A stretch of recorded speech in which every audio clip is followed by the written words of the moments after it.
I remember trying out the demo a while back, but never got a good idea of what it was, so I took the dive to get it, and while it has some things we'll recognize, it's a post-apocalyptic setting that reminds me of Nier. We even have the floating companion like Grimoire Weiss.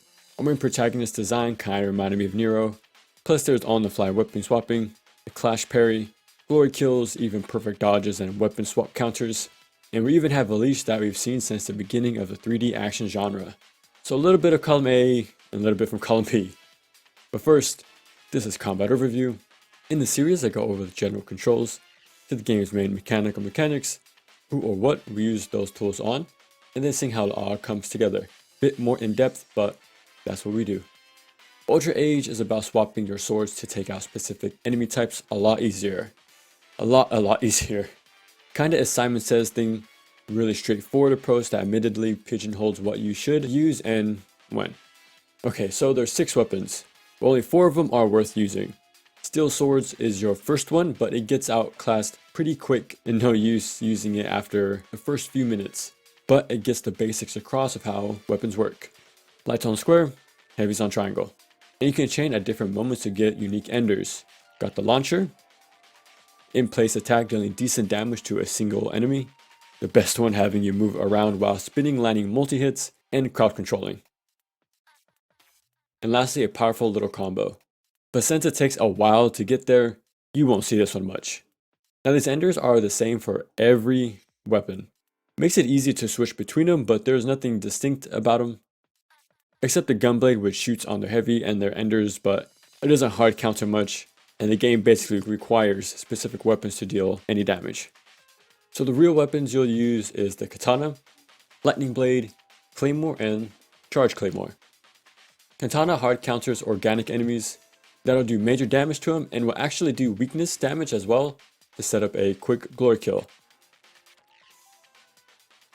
Lightning blade doesn't do as much damage to organic enemies, but it'll work towards electrifying and stunning robots.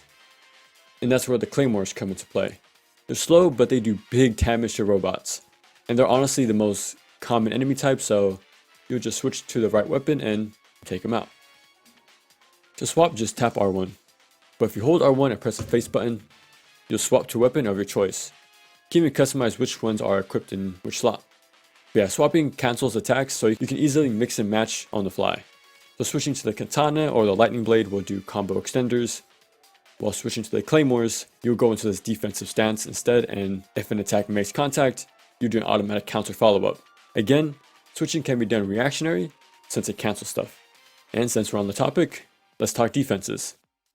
R2 is your dash, and timing a startup to an enemy's attack will dodge it. Standard stuff. No slowdown time or anything like that, just a very snappy dodge to get out of harm's way. And since it cancels your attacks for quick reactions, it just makes it all the better. You can actually jump cancel out of attacks, but there's no iframes on it like in DMC, so it's kind of just there. But surprisingly enough, there's a clash pair thing going on to get some iframes by attacking as their attack is about to hit you. But since the claymore is a bit slow, it's not really worth the hassle. You'll get iframes off it, and that's pretty much it. And since you get the same thing from dodges, and you have the swap counters as well, which are a lot more active and easier to get with the claymores, this clash parry isn't really worth doing. On the HUD, green is our health, then we have our weapons in the corner. Now all your weapons run on durability, having them shatter. You can hold up to 15 of each at a time, and you'll see crystals to get them back, and even enemies drop them too. So I never had a time where I wasn't with a specific sword. But yeah, once it gets pretty low, it'll show up as orange when it's about to shatter. And pressing L2 will instantly break your weapon in exchange to do this powerful and vulnerable super. Good to use as a combo ender, an escape option, to crowd control. And yeah, so make sure to use its last hurrah special, because you'll just miss out on free damage. Oh damn, I almost forgot. Tapping L1, you'll bring him in with this game's leash. And double tapping it will bring you in instead, because some enemies are just too big to hook. But yeah, we even have a powered up state called Critical Rage. Dealing damage and taking out enemies will fill this up.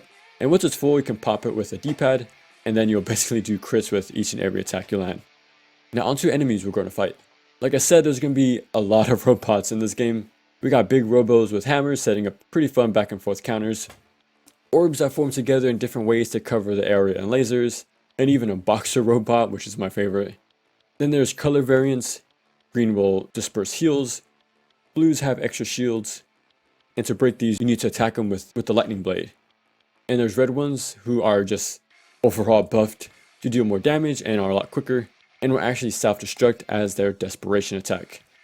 But yeah, cool set of enemies, and they're always on your case, so you'll be dodging left and right, or swapping to parry constantly. But yeah, just expect to do that crowd control ender quite a bit, because that's all the time you'll get before someone wants to hit you again. Bosses started out okay, just fought larger versions of regular enemies, but then we get a pretty solid 1v1 fight, having pretty fun patterns to duck and dodge.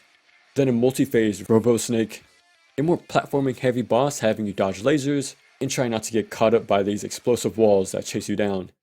And then the final boss is challenging but fair, having learned the pattern of course and multi-chain perfect dodges and parries. And that's Ultra Age. I had a fun little time with it. It is a small indie game, so I went into it with those expectations, and yeah, that's what I got. And a platinum to go along with it just for beating it, so there you go. And comparing it to other games in this budget title area, kinda like Bloody Bunny, Dusk Diver, and Mitsurugi, I'd say it's one of the better small indie games out there that I've covered so far, but again, it's still in that lower range. And yeah, you can tell this has a little bit of everything, and it came off as a fan of action games taking a stab at making their own. So it feels like things were just tossed in because they had fun with them in other games, and you can't be upset about that. But hey, they even added a free update to add a roguelite mode for some more content. And yeah, a little bit of a mishmash, and honestly kind of felt like some PS2 action game. A little janky, but it's fun with the right mindset going into it.